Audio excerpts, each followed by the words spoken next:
नमस्कार, मैं हूं रोहित पोखरियाल। आप देख रहे हैं महाराष्ट्र डायरी। पंढरपुर में मुख्यमंत्री देवेंद्र फडणवीस ने सिर्फ महापूजा ही नहीं की, बल्कि विट्ठल नगरी के भविष्य का विजन भी पेश किया। अब धार्मिक आस्था के साथ आधुनिक इंफ्रास्ट्रक्चर को भी प्राथमिकता मिलेगी। देखिए ये खास रिपोर्ट। आस्था के साथ विकास का संकल्प। मुख्यमंत्री देवेंद्र फडणवीस ने पंढरपुर में आषाढ़ी एकादशी पर श्री विट्ठल रुक्मिणी की पूजा की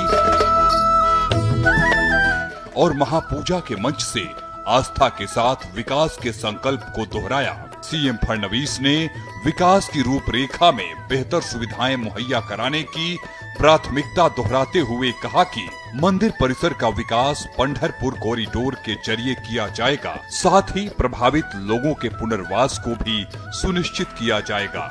इस साल 25 किलोमीटर लंबी दर्शन कतार और रिकॉर्ड भीड़ को देखते हुए बेहतर व्यवस्थाओं की जरूरत पर जोर दिया गया है। इस साल आषाढ़ी वारी के इतिहास में पहली बार श्रद्धालुओं की सुविधाओं को ध्यान में रखते हुए एयर एम्बुलेंस सर्विस को बहाल किया गया है। कर्ज के बोझ से राहत दिलाने के लिए किसानों की कर्ज माफी योजना की शुरुआत हो गई है। इसके साथ ही बिजली बिल की माफी और नए कृषि ऋण जैसी सुविधाओं का भी ऐलान किया गया। देखिए ये खास रिपोर्ट। किसानों की कर्ज माफी शुरू। महाराष्ट्र में किसानों को कर्ज से राहत दिलाने और फसल ऋण मुहैया कराने की शुरुआत हो चुकी है।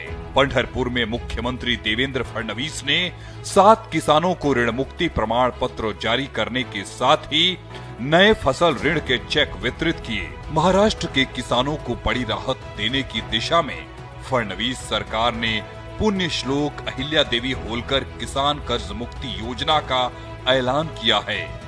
ये महाराष्ट्र की अब तक की सबसे बड़ी कृषि कर्ज माफी योजना है। किसान कर्ज माफी योजना के तहत 56 लाख किसानों को 2 लाख रुपए तक की कर्ज माफी का फायदा मिलेगा। फडणवीस सरकार ने पहले चरण में 17 लाख किसानों की सूची जारी कर दी है। इसके लिए बाकायदा 31 जुलाई से पहले 13,000 करोड़ खातों में भेजने का लक्ष्य रखा गया है। आणि नवीन कर्जाचं वाटप देखील त्यांच्या हातामध्ये आपण केलेलं आहे, त्यामुळे निश्चितपणे याची सुरुवात आपण केली आहे। विदर्भ महाराष्ट्र के औद्योगिक ग्रोथ इंजन के तौर पर अपनी नई पहचान बना रहा है। सीएम फडणवीस ने एकीकृत स्टील परियोजना के लिए लेटर ऑफ इंटरेस्ट सौंपकर इसका आगाज किया। देखिए ये खास रिपोर्ट। औद्योगिक विकास को नई गति।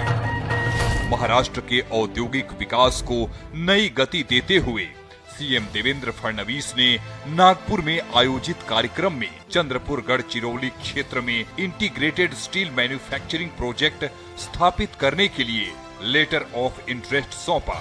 ये परियोजना क्षेत्र के औद्योगिक विकास और रोजगार सृजन की दिशा में अहम साबित होगी। 800 करोड़ के निवेश वाली इस परियोजना से करीब 1500 से ज्यादा रोजगार के अवसर पैदा होंगे। इसके साथ ही विदर्भ की खनिज संपदा का स्थानीय लेवल पर वैल्यू एडिशन होगा और क्षेत्र की औद्योगिक क्षमता के विकास के साथ ही निवेश को नई मजबूती मिलेगी।